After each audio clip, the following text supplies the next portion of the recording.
TG Venkatesh మరో ప్లాంట్ను ప్రారంభిస్తున్నారు. పరిశ్రమను వ్యతిరేకిస్తున్నారు స్థానికంగా ఉన్నటువంటి ప్రజా సంఘాలు. అసలు ఎందుకు వ్యతిరేకిస్తున్నారనే అంశం మీద మాట్లాడడానికి పరిశ్రమలో రసాయనాల ఉత్పత్తి ఎలా అవుతుంది, దానివల్ల జరిగేటువంటి ప్రమాదం ఏదనేటువంటి అంశం మీద అధ్యయనం మొదటి నుంచి చేస్తున్నారు డాక్టర్ బాబురావు. మనతో మాట్లాడడానికి ఆయన ఉన్నారు. సార్ చెప్పండి, ఈరోజు ఈ ప్లాంట్ ఏర్పాటు చేయడం వల్ల జరిగే నష్టం ఏంటి, అసలు ఏం జరుగుతుంది సార్ అక్కడ? ప్లాంట్ ఏర్పాటు చేశానంటే సరైన టెక్నాలజీతో, సరైన సాంకేతికతతో ఏది బయటికి రాకుండా చేస్తే వేరే. కానీ ప్రమాదకరమైన రసాయనాలను వాడుతూ దాంతో ప్రమాదం లేదని చెప్పడం అనేది అది అంగీకారయోగ్యం కాదు. వాళ్ళు ఏమీ సరైన అసలు ముందుగా వాళ్ళు ఏ ప్రతిపాదన చేసినప్పుడు అసలు ఏ రసాయనాలు వాడతారన్న సమాచారమే ఇవ్వలేదు. అమ్మోనియా సొల్యూషన్ అని రాశారు. అమ్మోనియా సొల్యూషన్తో పీటీఎఫ్ఈ ఉత్పత్తి ఎట్లా జరుగుతుంది? ప్రజలు చెవుల్లో పువ్వులు పెట్టడం తప్ప. ఆ కన్సల్టెంట్ ఏమో వీళ్ళ దగ్గర ఫీజు తీసుకుని శుభ్రంగా డబ్బులు చేసుకున్నాడు, కానీ ప్రజలకు మాత్రం తప్పుడు సమాచారం ఇచ్చాడు. మీరు కూడా సరైన సమాచారం ఇవ్వాల్సిన బాధ్యత ఉంది కదా. అంటే మీరు వ్యాపారం చేసుకోండి, వ్యాపారం చేసుకునే హక్కు మీకుంది. అలాగే ప్రజలకి ప్రశ్నించే హక్కు ఉంది, వాళ్ళ జీవించే హక్కు ఉంది. ఆ జీవించే హక్కు హాని కలిగించే ఏ విషయం గురించైనా ప్రజలు ప్రశ్నించవచ్చు. అది కూడా ప్రజలకి తెలుసుకునే హక్కు, పాల్గొనే హక్కు, న్యాయం పొందే హక్కు, 3 ప్రాథమిక హక్కులు ఉన్నాయి. దానిలో మిమ్మల్ని ప్రశ్నించగానే అదేదో మీకు వ్యతిరేకమని ఎందుకు అనుకోవాలి? అందులో మీరు సరైన సమాచారం ఉంటే, సరైన సమాచారం ప్రజలకు ఇస్తే దాన్ని సరిగా అర్థం చేసుకుని దాని గురించి మాట్లాడతారు. దాంతో వాళ్ళతో you can enter into A dialogue or discussion. అది లేకుండా ఫాల్స్ ప్రాపగాండా జరుగుతుంది. ఏం ఫాల్స్? నువ్వు సమాచారం ఇవ్వకుండా ప్రపంచంలో ఎవడైనా కానీ ఎక్కడైనా కానీ ఏది ప్రాసెసింగ్ ఎయిడ్ లేకుండా సర్ఫాక్టెంట్ వాడకుండా పీటీఎఫ్ఈ ఉత్పత్తి చేశాడా? ఓన్లీ ఒక పద్ధతిలో సస్పెన్షన్ పొలిమరైజేషన్ చేయొచ్చు. అందులో క్వాలిటీ పీటీఎఫ్ఈ రాదు. పీటీఎఫ్ఈ మంచి క్వాలిటీ, హై క్వాలిటీ ప్రోడక్ట్ కావాలంటే దానికి ఖచ్చితంగా ఎమల్షన్ పొలిమరైజేషన్ కావాలి. ఎమల్షన్ పొలిమరైజేషన్ చేయాలంటే దానికి సర్ఫాక్టెంట్ వాడాలి. ఆ సర్ఫాక్టెంట్ మీరు పిఎఫ్ఓఏ వాడలేదన్నారు, సంతోషం. వాడకపోతే ఏం వాడతారంటే మీరు కొన్ని ఇచ్చారు, అవి చూసాము. చైనా వాళ్ళు ఏమి వాడుతున్నారో కూడా చూసాము. అవి కూడా హానికరమైనవే. వాటి గురించి కావాల్సినంత సాహిత్యం ఉన్నది. మరి ప్రజలకు ఏమీ తెలియదు, చెవిలో పువ్వు పెట్టచ్చు అనుకోవటం అనేది ఖచ్చితం కాదు. పీటీఎఫ్ఈకి సంబంధించిన ఎలాంటి ప్రభావం పడుతుంది సార్ పర్యావరణం మీద కావచ్చు, ఇటు పబ్లిక్ పైన?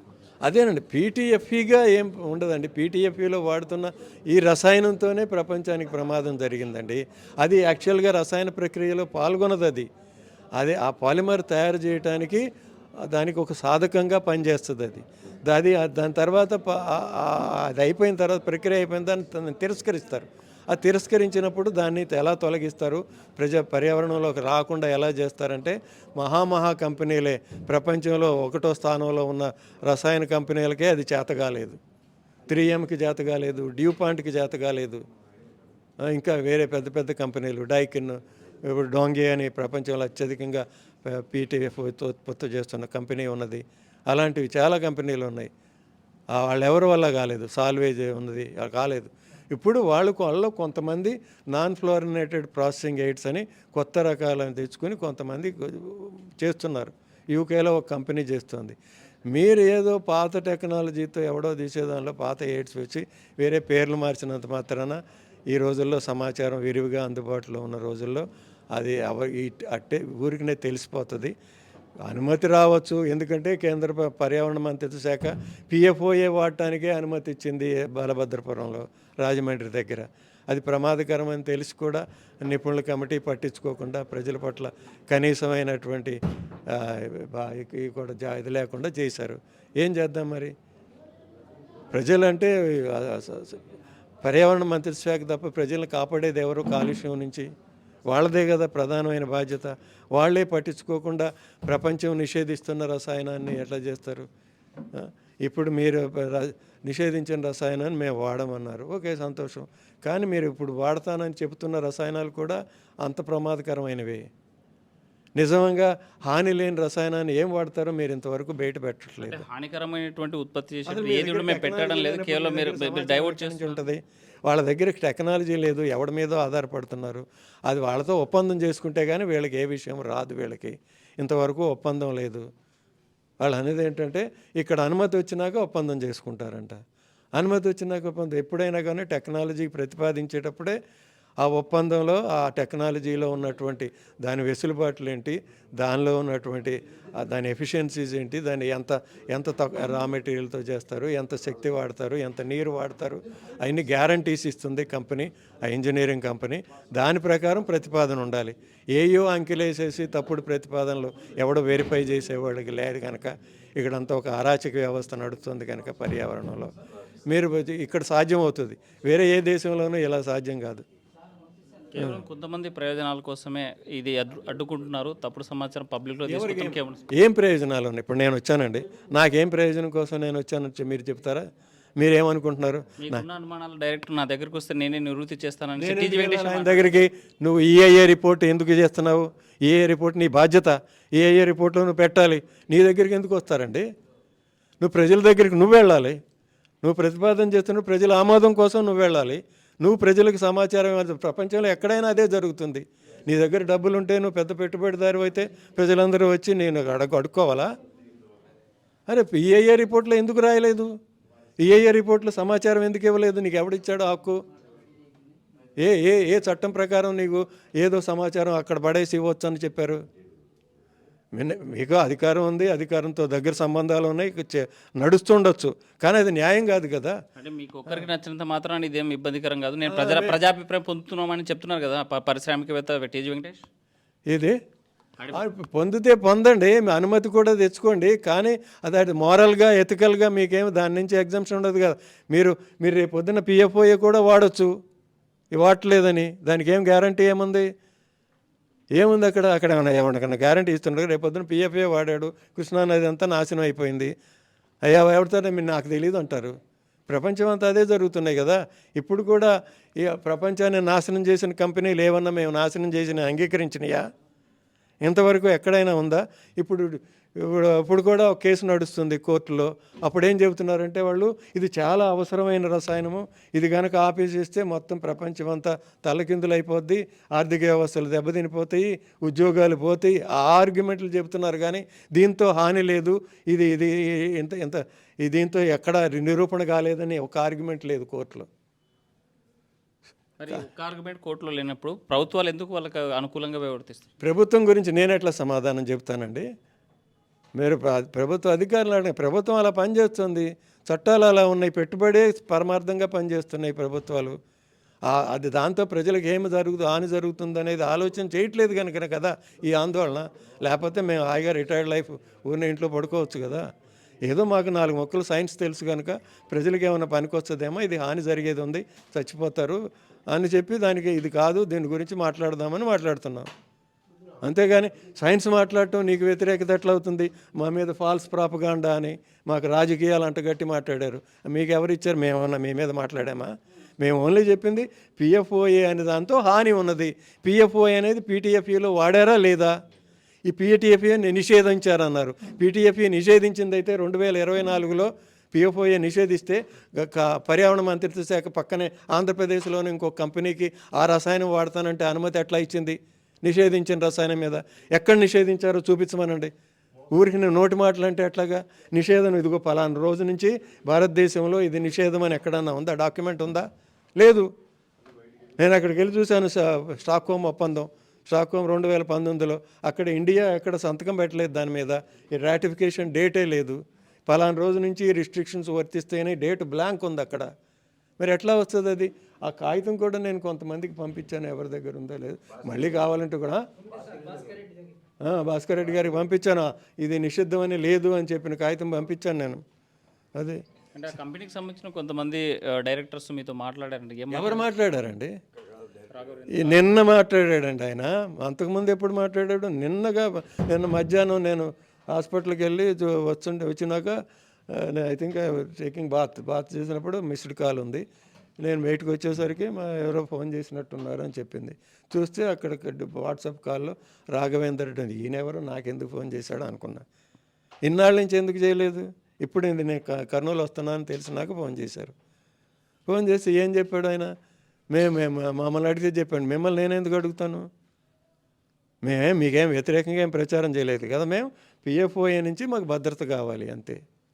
పిఎఫ్ఓఏ వాడే ప్రమాదం ఉన్నది, మీరు ఎక్కడా రాయలేదు. ఏదో ఒక సర్ఫాక్టెంట్ వాడకుండా పీటీఎఫ్ఈ ఉత్పత్తి కాదు, ఫ్లోరినేటెడ్ అక్కడ బ్లాంక్ పెట్టినప్పుడు ఏమనుకోవాలి? చాలామంది కావాలనే దాస్తారు. చాలా కామన్ ఇండస్ట్రీస్లో సమాచారాన్ని దాయటం అనేది చాలా కామను. ఒకసారి హాని అని నిరూపణ అయిన తర్వాత కూడా ఇదేమి లేదని తిరస్కరించడం కూడా కామనే. పొగా కంపెనీలు ఉన్నాయి. పొగా కంపెనీలు సిగరెట్ స్మోకింగ్ హానికరమని ఇప్పటికైనా అంగీకరిస్తున్నాయా? అంగీకరించవు, ఇప్పుడు కూడా అంగీకరించవు. వాళ్ళు 50 ఏళ్ల పాటు వాళ్ళు ఒక స్టాండర్డ్ టెక్నిక్ తయారు చేసి ప్రజలు దాని గురించి పట్టించుకోకుండా అనుమాన బీజాలు రేకించేదాన్ని మర్చెంట్స్ ఆఫ్ డౌట్ అని ఒక హార్వర్డ్ ప్రొఫెసర్ ఒక పుస్తకమే రాసింది దాని మీద, ఈ టొబాకో కంపెనీలు టెక్నిక్స్ మీద. తర్వాత అన్ని కంపెనీలు కూడా అదే పందాలో ప్రజల మీడియా ద్వారా, సైన్స్ పత్రికల్లో ఆ వ్యాసాలు రావు హాని లేదని, మీడియా ద్వారా managed news outlets, TV outlets ద్వారా ఇదేమి లేదు అదేమి లేదని ప్రచారం చేస్తాయి అంతే. అంతేగాని శాస్త్రీయంగా ఎక్కడ టొబాకో నుంచి హాని లేదు, నికోటిన్ నుంచి హాని లేదని లేదు, పిఎఫ్ఓఏ నుంచి హాని లేదని ఎక్కడ ఉందా? వాళ్ళే ఒప్పుకుంటున్నారు కదా, మేము వాడమని అంటున్నారు కనుక దాని గురించి మనం చర్చించాల్సిన అవసరం లేదు. మన కన్సర్న్ ఏంటంటే మీరు ఏది వాడినా అది హానికరం కానిదే వాడాలి. అది డిమాండ్ చేసే హక్కు మనకు ఉందా లేదా? ఇప్పుడు ఈ కాలుష్యం అనేది ఇక్కడే, ఈ ఊళ్ళోనే ఇక్కడే ఆగదండి. అమెరికాలో కాలుష్యం ఇప్పుడు మనందరి రక్తంలో చేరింది. మరి ఇక్కడ కర్నూలు గొందిపరలో ఏదన్నా కాలుష్యం వస్తే అది మొత్తం ప్రపంచం అంతా విస్తరిస్తుంది. ఆంధ్రప్రదేశ్, తెలంగాణ మొత్తం, మేము హైదరాబాద్లో మేము ఆ నీళ్ళే తాగాలి. సో ఫైనల్గా ప్రజామోదం పొంది కంపెనీ స్టార్ట్ కావాలంటే ఏం చేస్తే బాగుంటుంది? అవునండి, న్యాయబద్ధంగా చేయండి, శాస్త్రీయంగా చేయండి. అంతకంటే ఎవరం కాదంటాను. సరైన టెక్నాలజీ వాడండి, హాని లేని టెక్నాలజీ వాడండి, హాని లేని రసాయనాలు వాడండి. అది సో సూటిగా పర్యావరణ శాఖకి ప్రభుత్వానికి ఏం చెప్పాలి? మిమ్మల్ని ప్రశ్నించడమే మీ ప్రాజెక్ట్ని వ్యతిరేకించడం అనేది వచ్చింది. అసలు ఆ కాన్సెప్ట్ ఆఫ్ ప్రజాభిప్రాయ సేకరణ ఏంటి, భిన్న అభిప్రాయాలు తెలిసిన డెమోక్రసీ అంటే ఏంటి? అసెంబ్లీలో కూర్చొని చర్చించుకునేటప్పుడు ఒకళ్ళు వాదించుకోవటమే శత్రుత్వమా? అలా మీరు మా మీద ఫాల్స్ ప్రాపగాండా చేస్తున్నారు అని అసలు ఆ మాట మీరు ఎందుకు తేవాలి? అసలు ఆ స్పిరిట్ ఆఫ్ డిస్కషన్ లేకపోతే ఎట్లాగా? మీరు ముందే చెప్పొచ్చు కదా. మీరు ఎవడు ఆపాడు మిమ్మల్ని ఈఏఏ రిపోర్ట్లో సరిగ్గా రాసుకోకుండా? మీరు ఎంత చెబుతున్నారు కదా, మీ ఈఏఏ కన్సల్టెంట్నే నేను అడిగాను, ఏమండి ఇదిగో మీరు ఇట్లా రాశారు, ఇది ఎట్లా కానీ? అతను చెప్పలే, నాకు తెలియదు అన్నాడు. తెలియనాడు ఏమి ఈఏఏ రిపోర్ట్ రాస్తాడు చెప్పండి?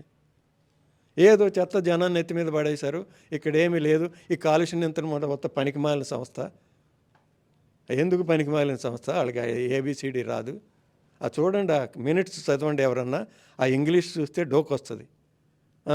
ఈ సంస్థ గురించి పబ్లిక్కి ప్రజాసంఘాలకి ఏం చెప్పదలుచు? నేను చెప్పేది ఏముంది, ఎవరు జాగ్రత్తలు వాళ్ళు తీసుకోవాలి. మన ప్రాంతంలో ఒక పరిశ్రమ వస్తున్నప్పుడు అది హానికరంగా లేకుండా, ఎవరికి ఇబ్బంది కలగకుండా చూసుకునే హక్కు ప్రతివాడికి ఉన్నది. ఆ హక్కుని అందరూ వినియోగించుకోవాలి. దానికి కంపెనీ చెప్తుంటే వీళ్ళు కూడా మాట్లాడతారు. కంపెనీ ముందుకు రావట్లేదు కదా, మీకు చెప్పేది ఏంటి అన్నట్టుగా ఉన్నది, మీరెవరో మమ్మల్ని అడగటానికి అన్నట్టుగా ఉంది. అది సరైన పద్ధతి కాదు కదా. ఇది ప్రజాస్వామ్యం. మీకు బిజినెస్ చేసుకునే హక్కు ఎంత ఉందో వాళ్ళని కాపాడుకునే హక్కు వాళ్ళకి అంత ఉంది లేదా? అసలు మీకు ప్రాథమికంగా అర్థం కావాల్సింది ఏంటంటే, జీవించే హక్కే ప్రాథమిక హక్కు, వ్యాపారం చేసుకునే హక్కే షరతులతో కూడిన హక్కు.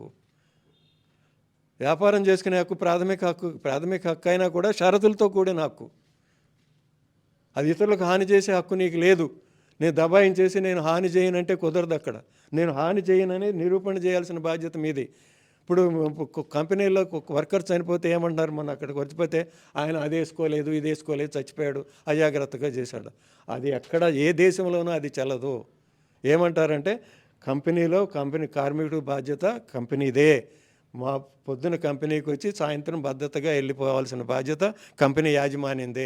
ఆయన తప్పు చేశాడు, ఇది తిప్పాడు, దానికి స్టడీస్ హ్యూమన్ ఫ్యాక్టర్స్ ఇంజనీరింగ్లో ఏం చెప్తారంటే, 24 గంటలు పనిలో ఉన్న ప్రతి క్షణము ప్రతి మనిషి అదే దీంతో అంత శ్రద్ధగా ఉండటం అనేది సాధ్యం కాదు. మనుషులు అన్నవాడు ఖచ్చితంగా తప్పు చేస్తాడు. ఆ తప్పు చేసినా కూడా ప్రమాదం జరగకుండా మీ యంత్రాలని, మీ పరిశ్రమని నిర్మించాల్సిన బాధ్యత మీది. ఒకవేళ ఇలాంటి తప్పులు జరిగితే దాని నుంచి హాని జరగకుండా ఎలాంటి జాగ్రత్తలు తీసుకోవాలో ఇంజనీరింగ్ కంట్రోల్స్ పెట్టాలి అక్కడ. లేకుండా వీడు మాస్క్ వేసుకోలేదు, అది చేశాడు ఇది చేశాడు చచ్చిపోయాడు, మాకేం బాధ్యత లేదంటానికి లేదు. అది సో మొత్తంగా చూసుకుంటే పరిశ్రమకు మేము వ్యతిరేకం కాదు, అయితే పరిశ్రమ వల్ల జరిగేటువంటి నష్టాన్ని మేము ప్రశ్నించడానికి ఉన్నాము. అదేవిధంగా ప్రజలను అవేర్నెస్ చేయాల్సినటువంటి బాధ్యత కూడా ఉంది. ఆ రకంగానే మేము ప్రశ్నిస్తున్నాం. మీకు ఏమైనా అభ్యంతరాలు ఉంటే సైంటిఫిక్గా నిరూపించండి. మీ పెట్టేటువంటి సంస్థకి మేము వ్యతిరేకం కాదు, దాన్ని కట్టుబడి ఉంటామని చెప్పేటువంటి పరిస్థితి. Video journalist Chandrashekar, Hussain RTV, Kurnool. India Pakistan ఉద్రిక్తతలపై లేటెస్ట్ అప్డేట్స్ కోసం డౌన్లోడ్ చేసుకోండి RTV లైవ్ యాప్.